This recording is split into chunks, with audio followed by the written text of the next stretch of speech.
Before we begin, make sure you're alone. Close your eyes. Listen to the rain. Because every story has a heartbeat, and some refuse to stop. You're listening to Bloody Chapter. Like, share, and subscribe for more stories that haunt the mind long after the sound fades. Tonight's story, Her Touch Was the Alibi, where love checks in, but never leaves. The rain had been falling for hours. Not the kind that soothes, the kind that presses against the window like it wants to come in. I was halfway through my second glass of bourbon when she knocked. Not loud, not desperate, just deliberate. 3 soft taps, like punctuation on a secret. When I opened the door, she was standing there, soaked to the bone, mascara running, red lips trembling in the light. She looked like trouble wearing perfume. "You said you'd help me," she whispered, "even if it got messy." Her name was Clara Vale, and that night, she wasn't asking for help. She was asking for witness protection from her own past. I let her in. She moved through my apartment like she'd been there before, trailing raindrops and guilt. She set a folded photograph on my desk. A man, late 40s, suit, eyes like wet gravel. His throat, a dark blur. "He's dead," she said. "And they'll say I did it." Her voice cracked on the word "did," like she almost believed it herself. I stared at the photo. Something about the way it was framed, the tilt, the distance, told me it wasn't a crime of passion. It was staged. "Where were you tonight?" I asked. "Here," she said. "With you." That's when I realized I'd just been given an alibi I didn't ask for, and it was wrapped in perfume and lies.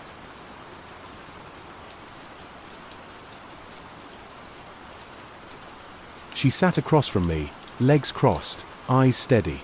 Outside, thunder rolled like the sky was angry at something only it could see. "Tell me what happened," I said. "He wouldn't let me leave," she whispered. "So I made him." There was silence. Not the kind that waits for truth, the kind that hides it. She reached across the table, her fingers brushing mine. A spark. Warm. Dangerous. "You'll help me, won't you?" Her voice was a lullaby and a warning all at once. And God help me, I nodded, because in that moment, her touch was all I believed in. The knock came again, this time, louder. 2 heavy pounds. The kind that carries a badge behind it. She froze. I opened the door just enough to see the flash of blue and silver. "Detective Harlan. Sorry for the hour. We're looking for a Clara Vale." Her eyes darted toward me, pleading, terrified, beautiful.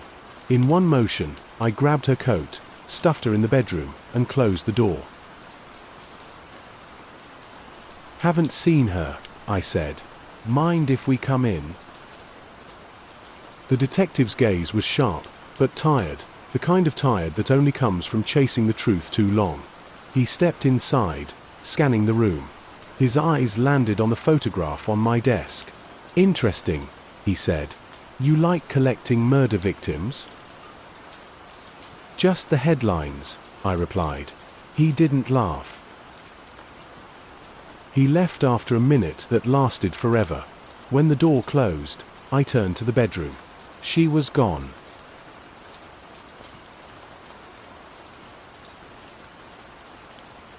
The window was open. The curtains swayed like a whisper. Outside, the fire escape glistened with rain. She hadn't vanished. She'd escaped.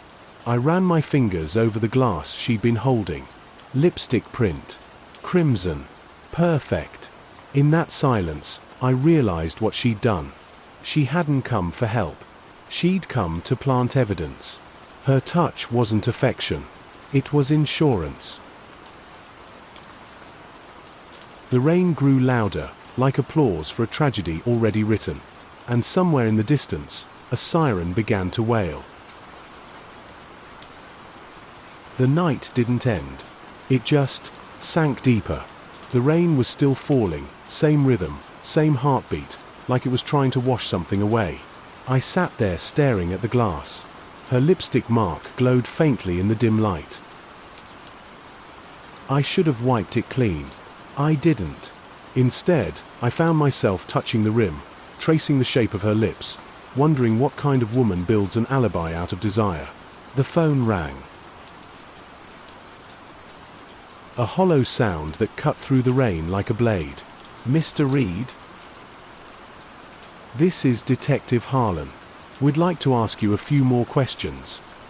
His tone was polite, the kind that hides suspicion. Of course, I said. Just tell me when. Now, he replied. I hung up slowly. When I looked down at my hand, the lipstick smear was gone. But a faint red trace remained, just enough to ruin me.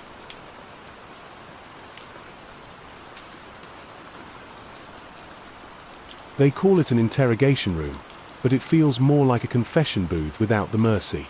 One chair, one table, one flickering light. Detective Harlan leaned forward, elbows on the desk. You said you didn't know Clara Vale. That's right. Funny. Your neighbors said they saw her enter your apartment last night. He dropped a photo in front of me. Clara, leaving my building. You wanna explain that? I opened my mouth. Nothing came out. She told me she needed help, I said finally. She said she was in trouble. She's not in trouble, Reed, he said. She is trouble. Then he leaned closer. Her fingerprints were on the knife, but yours were on the handle. The words hit harder than any bullet, and in that moment, I knew. Her touch wasn't the alibi. It was the setup.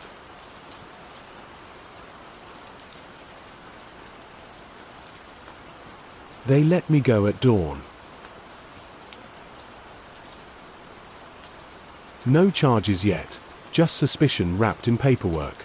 The rain had stopped, but the city still looked wet, like it hadn't finished crying. I unlocked my apartment door, expecting silence. Instead, I smelled her perfume. Soft. Familiar. Wrong. She was sitting on my couch. Calm. Collected. Like she'd been waiting for me to come home and finish what she started. You shouldn't be here, I said. Neither should you, she whispered. They think I killed him. You did, she said simply. She said it like she was talking about the weather. No fear. No shame. Just fact. I took a step closer. Why drag me into this? Her eyes met mine, cold and mesmerizing, because they'd never believe I did it alone. I stared at her. The faintest smile tugged at her lips. You were supposed to be my alibi, she said. But somewhere between the lies, I think you fell for me. She wasn't wrong, and that was the cruelest part.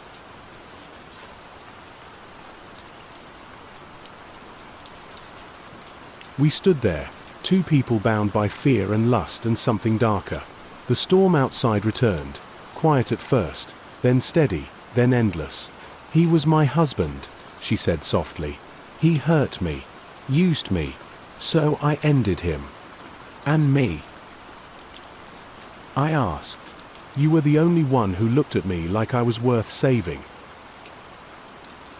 So I made you part of the story. She took a step forward, close enough for me to see the glint in her eyes, part sorrow, part victory. Now, when they ask where I was, you'll tell them the truth. Which is that I was here, with you, that you touched me. Her hand slid along my jaw, slow, deliberate. I could smell the rain on her skin. And just like that, I knew I'd never be able to wash it off.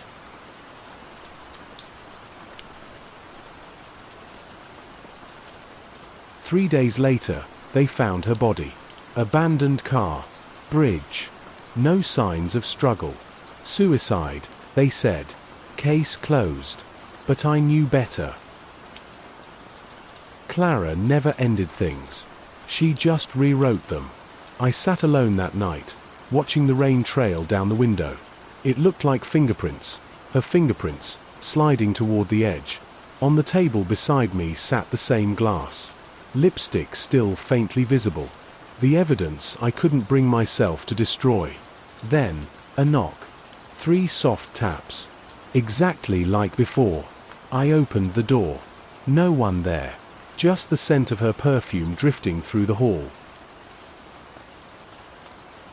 I closed my eyes, listened to the rain, and realized her touch wasn't the alibi. It was the curse. If you ever find yourself holding onto something you can't explain, if the evidence feels more like affection, remember, love leaves fingerprints, and some never fade. You've been listening to Bloody Chapter. Like, share, and subscribe for more stories that haunt the mind long after the sound fades.